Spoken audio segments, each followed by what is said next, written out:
I'm Annie. And I'm Leah.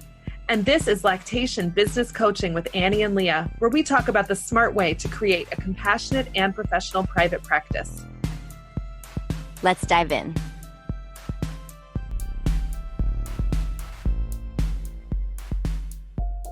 Hi there. Welcome to our bonus episode.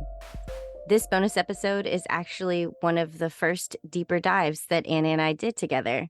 We're delighted to share it with you. Enjoy. Welcome, everybody. Thank you so much for coming to the deeper dive into business setup. And I'm Annie. And I'm Leah. Yes. Welcome, everybody. We are, for those of you who were here last month, thank you for coming back. And those of you that are new to this month, welcome. So here's how we're going to do it. Leah and I prepared some discussion questions, and we're going to open with kind of like, Leah has a little like short exercise we're going to all do together, but we're going to run this like a support group meeting where we're going to ask questions and then we're going to discuss and share and, share to the level you feel comfortable.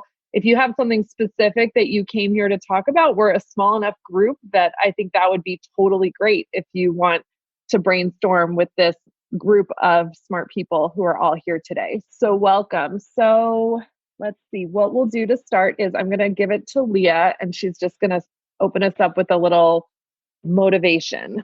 Well, I just want to welcome everybody here today, and I'm so excited that you guys are here. I just am really envious, actually, if you are starting out in business, that I cannot imagine how my business would have started out if I had had this type of resource from the get-go. I know the journey might have not been so bumpy, but certainly not so lonely and not so kind of scrambling to figure things out. So I always like to start just bringing us here present. I know you might have family running around in the background or things on your mind for like the next thing that you need to do after you get off this call. But just want to take a minute to just have us all kind of focus on being present in this moment so we can get the most out of this call possible. So first, I just want you guys to all take just a few nice deep breaths, just really breathing into your belly. We'll just do that 3 times to get started. And as you're breathing, just kind of think about letting everything else around you melt away. And then I just want you to shut your eyes for one moment. And I want you to think as big and as far into the future as you need to of like your biggest dream for your business. Like just try to think, what would it feel like if you were living that dream? Would it feel exciting and like you've made it, you're there? Just hold on to those feelings of you've made it, you're where you want your business to be. Know that you maybe have more flow, that you are feeling really confident, and that you have the systems and the practices set up just the way you want. And just take one more deep breath as you hold those feelings.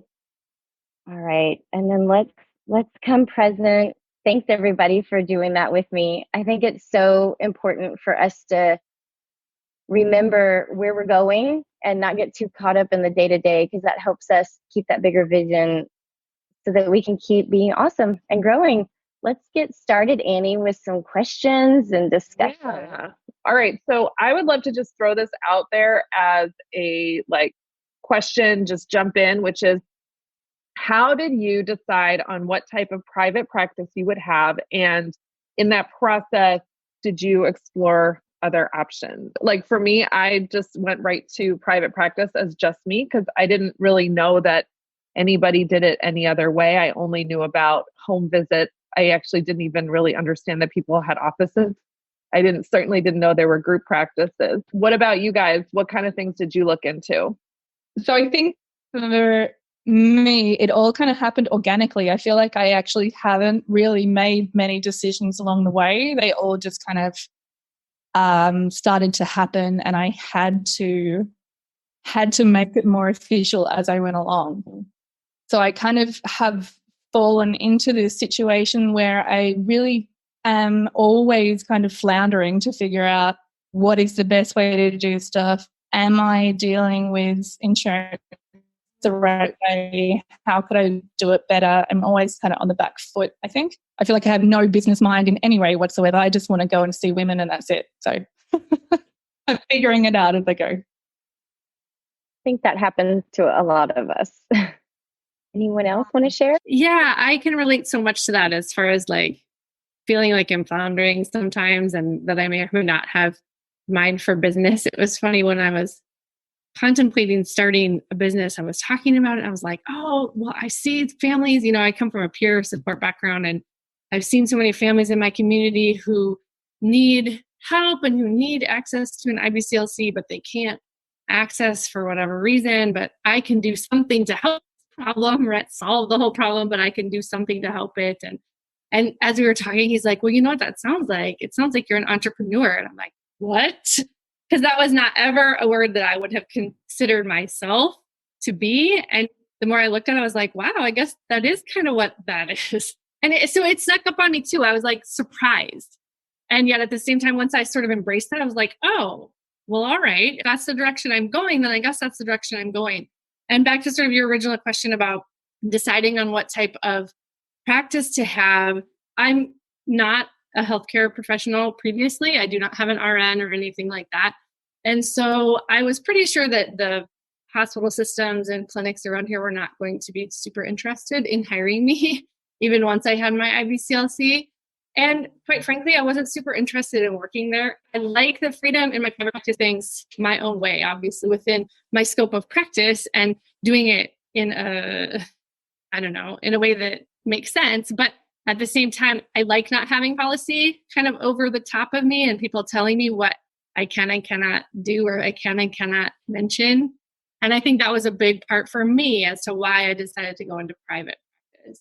Yeah, I would raise your hand if you feel that way about not wanting to be told what to do. Yeah. Sometimes though, it's like, I am the one telling me what to do. Am I actually doing a good job of that? I don't know. And I started out like the opposite. I didn't even consider being brave enough to like branch out on my own. I started as a partnership and now own the whole business. So I commend all you guys that were like, I'm just going to do it on my own, because it really was quite a nice help to have somebody with you. Like, okay, we're both going to take this risk together. We're both going to put ourselves out there together. And I think it actually made me maybe bolder now, because I was able to, stand with somebody to do some of that. And now I feel like, okay, I can stand on my own and be a bit bolder. So, and there's nobody else on the call with a group or partnership or anything. Yeah. Does anybody else have I know maybe I might put Brenna in the hot seat because I know you've got a group practice. Am I right about that? Yeah, I do have a group practice. I started solo, and then I quickly realized that it was a lot more fun and there was a lot less competition if I would just hire the people that were my competition. And so that's what I did. And it works for everybody because nobody really likes the admin stuff, but I've got a good head for it. So the people that work with me, they get to just do the part that they like, which is show up, everybody has to chart.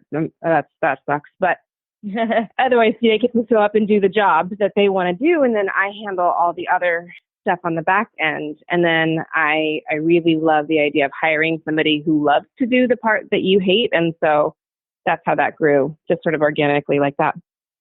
And it's been really great. So thanks, Brenna. I like what you had to say. I just brought somebody on as a subcontractor, and she has I think zero interest in anything admin related. And that's fine because she's an amazing clinician. And she actually brings a lot of clinical skills to me she's stronger than me in some areas. Who else wants to talk about their setup and how they do things? One thing that I am kind of really struggle with is the follow-up part of it. Like, I have all my initial stuff all working well, but so many of my clients for so long didn't want to do follow-up, and that's where I was having a hard time setting boundaries and getting very overwhelmed. So when I really sat down to think about the issues that I was having, it was really in encouraging actual follow-up instead of me giving email and phone and text support constantly. So that was a huge shift in how I did my practice. And I feel like this is a little controversial because so many people don't do this, but I don't take insurance. So I'm not like a 6th visit. No, I'm all self-pay, but I stopped last fall offering any follow-up other than in person. And that was kind of scary. And I'm not really great at it yet because so many of my clients have a lot of needs, but it's hard to, cut them off. But I also was giving them way too much. Yeah, which drains your like energy and focus and can make it get like so scattered all over the place. Yeah, I can fully resonate with that. And good for you, bold move. And then what you guys were just talking about a group practice. One of the things I struggle because I do want to grow into that eventually is that so many of the people that I would hire are my they're my lactation friends where I live. And crossing that boundary feels, well, I think we could work great together. Like, what if we don't? And so that's a little bit scary too. So those are my 2 things that are on my mind for business setup. Yeah. I mean, I think those of you who were there last month, we touched on follow-up as something. And I know Leah and I had both kind of flagged that as like possible topic to talk about. So maybe I'll just segue into that. Like, maybe how did you come up with your follow-up policies? Maybe what are they, and are they working for you or are they not working for you? I used to offer, I didn't know that, I think I'm quite isolated where I am. I don't really know how it works in the US. I'm learning how you guys do stuff, but I didn't know that you're kind of meant to offer follow-up support. So I didn't. And then at some point I had people that, you guys know, they just text continually and email continually. So after getting massively drained for that, I started to charge and said that I offer half an hour of free follow-up support. And then for every, I think, 10 minutes, I was charging 15 Swiss francs. But I also just found that like too difficult. Like if it's 15 minutes, what if it's a 3-minute message, but it's 4 times a day, then like where does that fit in? So too hard. So now I don't offer any follow-up either. And if people are messaging me all the time, then I redirect them to make a follow-up consult. And I will do like a half-hour Skype call, so for a shorter amount of money, but they still have to book it as a normal consultation. So I say like need clarification on something that we talked about in the visit, then that's fine. But I think we can all sort of differentiate between the people that are being a little bit needy and pushing the boundaries and the people that just need to clarify something. So I just use my judgment with that. But I don't do the like 1 week, 2 weeks free. I don't know how people can cope with that situation. So, yeah. Does anyone do that, offer the free follow-up and feel like it works for them? Jennifer? Me. And Maria? So why don't you guys share how you do things? So my background is as a lecture league leader as well for the last 15 years. So I think part of that is guilt. I'm finding it, the transition, quite difficult. Oh God, I'm getting paid for this now. I really need to offer something extra. When I leave the house, I just feel like, God, they're expecting it. Maybe it's an Irish thing because it's, lactation consultants are not, there's not a huge amount of us in Ireland. So like, I just feel that I have to offer the 2 weeks and I'm not getting like booked for like in-house follow-ups again. So, and it is a bit like I've had 4 clients in the last 2 days and I'm now thinking I've got to do 2 weeks follow-up with all of them. So my head's a bit bamboozled right now today. So it's good to be talking about it. What about you, Jennifer? Yeah, so I also offer 2 weeks of like the secure messaging. I use Intake Q, which I am super happy with. And I have found, and I don't know, I was thinking about it, like maybe this is a Midwest thing. I'm not actually from the Midwest originally. I'm from Wyoming originally, so I'm kind of a transplant. But the people that I have worked with, I feel like they're almost like apologetic when they're asking me to text them back or to message them back. They're like, oh, I'm so sorry to bother you. And I'm like, this is my job. Like, I don't mind. In fact, I kind of want you to be following up with me. So I don't know if that's just a different regional thing or what that's exactly about, but I have been offering the 2 weeks secure messaging. The clients that I have worked with have been very, very amenable to doing it over the Intake Q portal. So I have not had a lot of texting. I have not had a lot of calling. I've made it really clear, like at the beginning, that this is how I prefer to do the interactions over the portal, so that they're not expecting an immediate response and I can get to it when I get to it. And I am so new that I am finding it really, really valuable to have that communication with the clients that I have seen, because otherwise I feel like if I don't offer anything, it's like goodbye, sight unseen. I don't know what's happening with that family. I don't know if the recommendations that I made are actually making a difference. I don't know if they're following the recommendations that I have given them. And so I feel like at this point in my practice, it's as much for me as it is for them. And great learning tool. And it's beneficial for both parties. I definitely felt that way when I was starting. The follow-up that I offered I felt like it was part of my own continuing education in a lot of ways, because I really had to see if what I was saying was working. And I think that's definitely a valid reason to offer more than what people are expecting. And, or like what Maria was saying about, she feels like she has to make sure she gives them something because now she's charging.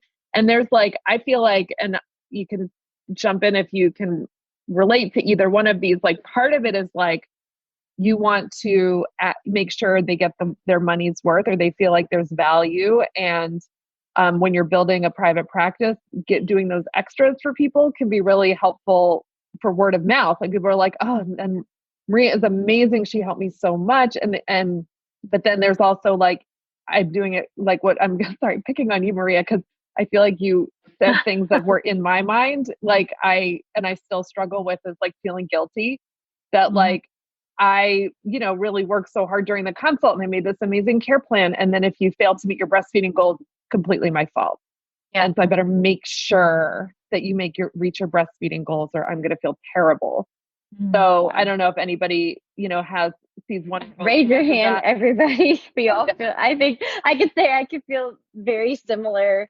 And I do the 2-week follow-up for my practice, but I do take it so much case by case. There are some people that I would even check in on, especially if it's we're having some really urgent needs. I might even check in on them versus them reaching out to me. But then others, it's the ball's in their court 100% for those 2 weeks. And I think Jennifer was saying that really set the stage on how the follow-up was going to go. And I make sure I say that I say that multiple times throughout the visit, things might change in the next 24 hours. And if they do, if we're seeing something different happen than what we're expecting, this is how you can tell me. This is when I want to hear back from you. This is, how long I'll be available to you. And if these things happen, then we're going to have to meet again in person. That's all really helpful to set the expectation. So then it doesn't feel kind of salesy when you're we need to meet again. Or you're just trying to get money, So anyway, does anybody else have another kind of how you're dealing with follow-up or any wording that you use? I feel like a lot of my clients, when I leave them, I don't mind the text or phone calls, well, to a limit, but none of them ever do. So at the end of my visit, I'm if you have any further questions, call me, text me, or email me. I don't mind. Let me know how you're doing. And then I never hear from them. Mm. So are you out to them, or do I just wait to hear from them? Yeah. Because most of them don't ever call me again. So I don't know if that's better. So how many people actually reach out and check in on your clients, and how many people don't? Maybe some people can jump in on both ways. So do you reach out or do you wait? So I definitely want to know how my patients are doing. I can't stand the thought of doing the intake and then not knowing. So if I haven't heard from them, I contact them to make sure they're doing good. So I kind of do a follow-up phone call to make sure things are well. I'm not the type of person that can not know. Yeah, I've been trying to encourage them to book the follow-up and the initial together and giving them a discount there. So that way I can just know in my mind both myself and my client. We've kind of got the secure, the double visit. It's kind of what I'm promoting and trying to push. That's a great idea. I just had something happen in my practice, which was somebody who there was a great vibe. Everything felt great. The follow-up was booked. It's an Aetna person, so it's not like they're paying out of pocket for the follow-up. And then they canceled the appointment and just ghosted. And we were like, do you want to reschedule? Nothing.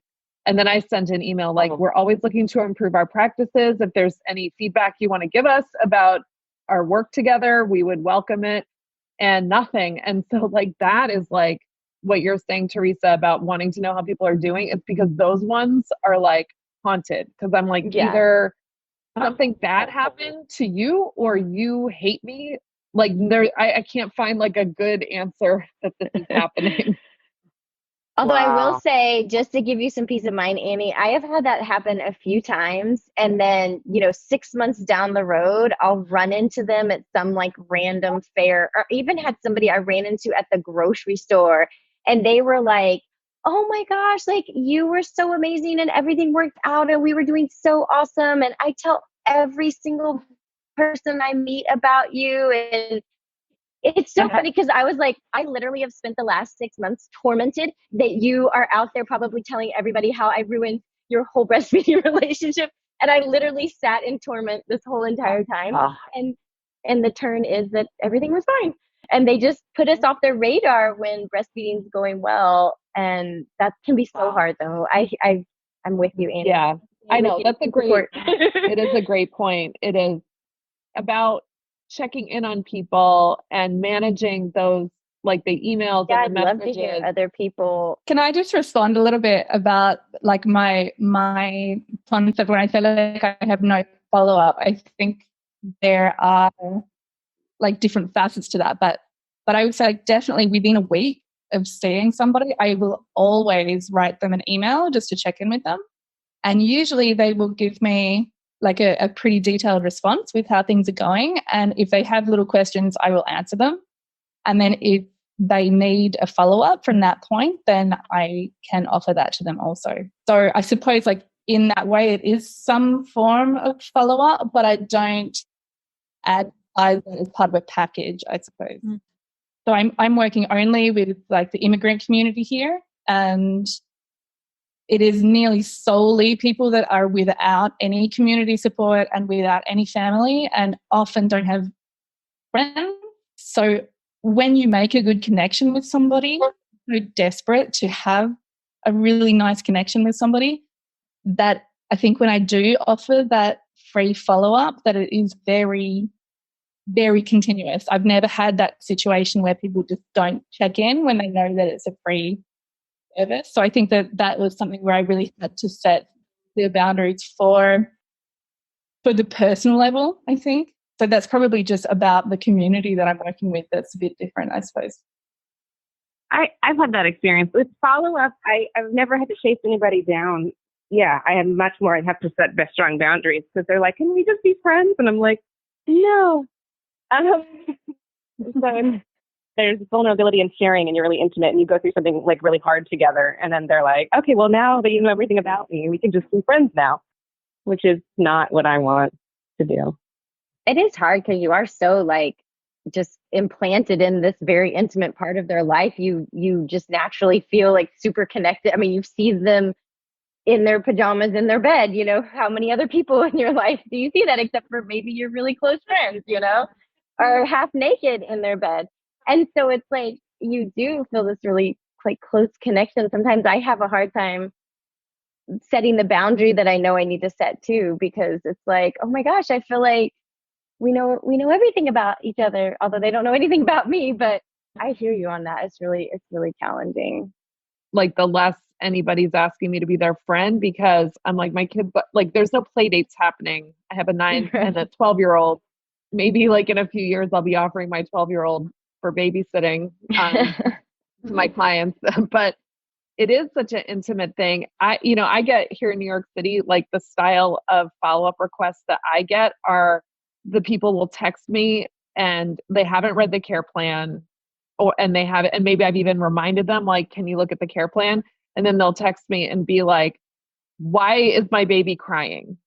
And then I'll be like, not responding. And then I'll get a text like 2 hours later, like, my baby is still crying. Like like I'm still at their house. Like, and so we get like a certain population that is very used to getting everything on demand immediately. Like they're living in these luxury high-rise buildings that have all the amenities. You know, their family paid for the baby nurse to come for 2 weeks and do that. And, you know, like in New York City, it's like, you know, everything is just there for you. Like, and so they sometimes treat us like, I'm on call for you. Like if your baby's crying, I'm going to explain it to you right this second. And which is weird. I see it more with my insurance clients than my self-pay clients. I feel like my self-pay clients are like, I just paid a lot of money for that. Maybe I shouldn't bother her so much. And you think it would be the opposite, but I don't know if anybody like they do not care about my boundaries unless I put them up, and I've had to be really firm. Then that makes me I feel bad about that. And that's because I used to be a leader. So I do have all that leader guilt that so many of us brought up. And I don't know if people who weren't La Leche leaders, if you're free from that guilt that we have, like those of you that came up from a WIC peer counseling background, are you like, is it just a La Leche League thing that we are basically like indoctrinated to say, just give it away, give it all away? I don't know. Do anything you want. Just please keep breastfeeding. Yeah. I don't know. Is anybody free from that feeling of guilt that some of us have brought up? I'm a WIC breastfeeding peer counselor, and I still feel like, oh, we got to offer a support group for free, and we got to give this for free, because like on WIC, the whole point is that it's for free. And so I'm constantly talking to people, like basically on call 24/7, even now, and I'm not even an IBCLC yet. And I do have that guilt. Even now, like I have the guilt when I've been talking to someone and also like they ghost kind of a thing. And I'm like, what did I do? Are we not offering enough free stuff? Like like something else we need to offer? And like I start panicking, and then my boss is like, no, you need to calm down. We're doing okay. But like it's still things that go through my mind, you know? So I totally feel that. So one of my older co-leaders gave me a tidbit of wisdom when I first started being a La Leche League leader that helped me moving into the professional, that you can't want it more than the client or more than the family. And that really helped me transition the responsibility for their success on them. So I'm hoping that can help me have more boundaries in situations like you described, Danny, where people haven't read the care plan. Yeah. Mm-hmm. In the chat, for those of you on the phone, Jennifer's recommending Liz Brooks's article about stepping away from the mini consult, which is like, yeah, must read. Like everybody must read it. Yes. And Tiara is saying she is stop feeling that guilt after having her last baby. And yeah, I mean, I think like that is super healthy, because your life and your family needs have to come before these people. And yeah, breastfeeding is important. And you know, there's like the one side of it, which is you're a business owner, and doing too much follow-up with people and not enforcing those boundaries can be really harmful to you as a business owner, because you're going to not, you know, all the time you spend helping people for free is going to not allow you to have time to help people who can pay you. That's one piece of it. And then the second piece, though, that is even more important than being a business owner, is that you're a human being with a life. And whether you have 0 babies or 55 babies who are dependent on you and people who need you, even if it's just you who needs yourself, you need yourself more than those people need you. Yeah, it's such an important reminder. It's so hard when you're in the dregs, and we want so hard to help these families be successful. It can feel really challenging. Yeah, so I'm still a Leche League leader. Tomorrow morning I'm doing a meeting. But I decided when I became an IBCLC that I wouldn't do any more home visits. So that was me kind of setting that boundary. But I did decide to start up a pregnancy group, a free event once a month, so I can meet more pregnant mums and get my name out there in the community. Good idea. One of the things that I have noticed is that just because I want to help doesn't mean I have to, in the sense that I could make time, but sometimes in the end, cutting that off a little bit means that I have more energy, more time for other things, like running a support group that could actually help more people, and allowing myself to have more space for getting creative with some kind of projects or offering classes. So my energy was spent with a lot of my clients just did a ton of And as I got busier, I was feeling more and more overwhelmed. And then I had someone say to me, well, you're overwhelmed because you're not having those boundaries. And I was like, oh, like that never really occurred to me that that was the cause of it. So even though I could do it, I was like, fine. I was probably not giving as much attention to my kids as I could have. Once I really set those boundaries, and so much of that is being preemptive and tell ahead of time instead of when it's happening. Once that started happening, where I realized what a shift I had in my ability to take on other things that were actually a lot more productive. That's great. So important. Yeah. To bring it back to business setup, if anybody has had any success with any like paid follow-up programs, or how you're converting your clients from a one and done to multiple visits. Like I've played around with the, buy my email support package, which is a non-starter here. I've experimented with my pricing to see if I make the follow-up way less expensive, maybe people will book them. I guess, like, has anybody had any success with any strategies like that where you've actually been able to get paid for doing follow-up? Yeah, so last fall, I was like, I'm going to make this program and I'm going to do like group calls as part of the package. And I'm going to do some in-person group stuff, like more clinical instead of like a general support group for my clients, because maybe they don't want to come and pay me again for a follow-up visit. So it's a reduced rate, but it's more of a group setup. 0 people use 0. And so I was like, okay, well, that was a flop. But what I discovered in it is people were actually willing to pay for the one-on-one follow-up. They really wanted the one-on-one with me. And so then I felt more confident that what I'm charging for my follow-up, which is at a much reduced rate, because that's how I set it up to encourage the follow-up, so I didn't have all that non-paid time. That's what they wanted. And so now I feel more confident in actually saying, like, this is what I have. Oh, that's interesting. So good. That's exactly, this is Brenda. That's exactly what I found. I have a once a month free group where we do follow up stuff if somebody doesn't want to pay for it. And people come, but it's on the weekend, so working parents can come too. But I just book my follow ups at the end of the visit. And my average is 4 to 6 follow-ups, so I don't really have an issue. It's not something I've ever faced, is like people not coming. But I mean, once in a while somebody will not come back, but that's usually, they'll switch to a different consultant in our practice, or I'll say, hey, I realize you didn't schedule for the last few weeks, so if you want some more support and if our support wasn't right for you, here's a list of people that I recommend in our area, just in case, that's something that, I said something horrible and I had no idea. Can you share with us how you actually phrase that to your families? Because like, I mean, I personally, like, the thought of somebody paying out of pocket to see me 4 to 6 times that would be amazing, because that's what I get with my Aetna people when I get to see them so many times and they do really well. So, I mean, how do you, what do you say? Give us the script. I'm cheap. I think that's part of it. An initial office visit is $200, and then the follow-ups are $100. And I start at the beginning. We talk about what's going on. And so at the beginning of the first visit, I assess the situation. I get the backstory. I look at the complexity of the visit, and it's usually pretty high. Like, I'm not usually somebody's first stop. And so I look and say, I think this situation needs between 2 and 3 visits. And then at the end of 2 and 3 visits, we can reevaluate and add more if we need more, or we can, if by 2 visits everything is good, then we will book a third.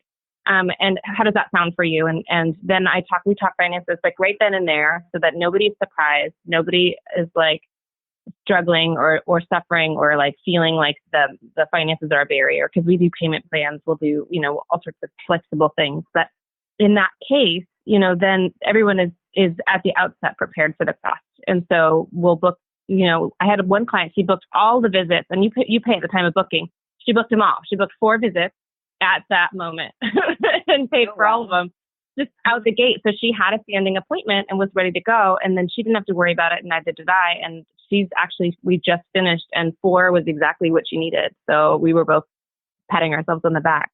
And so if we don't book them all, we don't usually book them all right in one visit, but we usually will at least book the next one at the end of at the same way as you would like a chiropractor or something else. Like, I'm going to tell them, listen, I think you still need care, because I think sometimes they don't know that they still need care. And when we don't directly say it, it's a nebulous thing. So they feel like they're left to kind of put the pieces together themselves.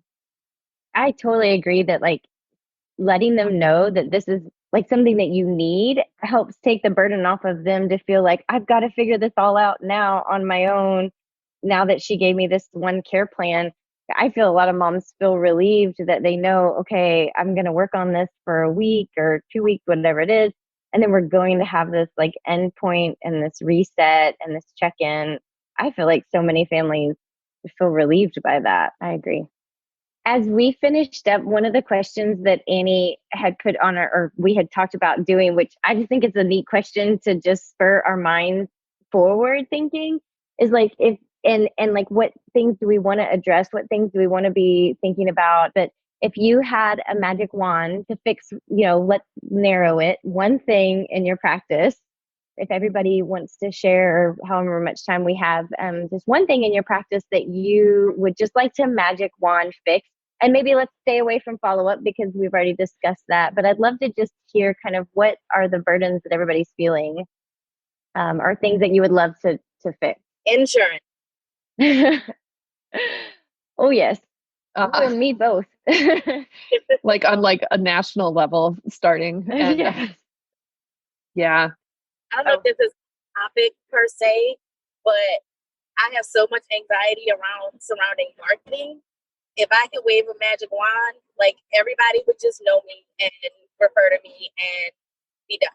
I would not have to walk into anybody's office ever and ask to work with them. So That's a good magic wand. I want that magic wand too. Would be finding and hiring another IBCLC because of my workload is more than I can manage at the moment. My magic wand would be email. When people send me an urgent question through email or try to book through email, then I find it 3 months later. Just go to the website. Yeah. I don't know why you do that. If I could wave a magic wand, I would make myself be on time for all my consults instead of none of my consults. I would like there to just be, similar to Rochelle, that there would be anybody else that was doing English speaking breastfeeding support in my whole country. That would be one. Yeah, being the only one in your area can be so isolating. That's not my experience as an IBCLC, but it was my experience for a long time as a Lactation League leader, and it's really stressful to feel so alone that way. So, and we know that there are not enough IBCLCs in the world. There are not enough IBCLCs for all the families that need us. And to what Courtney said about marketing, I mean, my goodness, we should not have to market our services. Like, we are offering something that nobody else can do, and the people are trying to do it, don't do it right and make things worse. Like, what they should be seeking us out. I mean, and that's like kind of a bigger picture issue that like our licensing board and our coalitions and our ILCA chapters should really be doing a better job of advocating for us as a profession. And I mean, that looks like something different in every area, state by state here in the US and different countries and different provinces in Canada. There's so much involved in that, but it's hard that we have this really difficult business that people think we should be giving away for free, and that healthcare providers don't think that they need us. And we have to do all that work to basically like get to that starting out point that like my hairdresser is like, she cuts hair and she does a good job. And I call her when I need my haircut because I'm not going to try to do it myself. And I'm not going to ask my doctor to do it for me. Right. Or my mom, but we're like, yeah, everybody can do breastfeeding but us. So as we wrap up, I just want to thank all of you for coming and talking and sharing so much, because that's the kind of space we really aim to create here. And so next month, our deeper dive is about intake, which I think we're going to kind of mean to encompass everything having to do with getting your new clients, setting their expectations, getting the information you need without overwhelming them. How do you, what do you do with the information that you get? And we can even talk about some technical, like how you send them, tech support for some of those trickier questions about the different platforms. I'm happy to use our time to answer those questions. I hope you guys all have a wonderful, wonderful day or evening or night, wherever you are. Wherever you're starting. And thank you. Bye, guys. Thank you. Bye. If you enjoyed today's episode, please share it with a friend and leave us a review. Be sure to hit that subscribe button so you never miss an episode.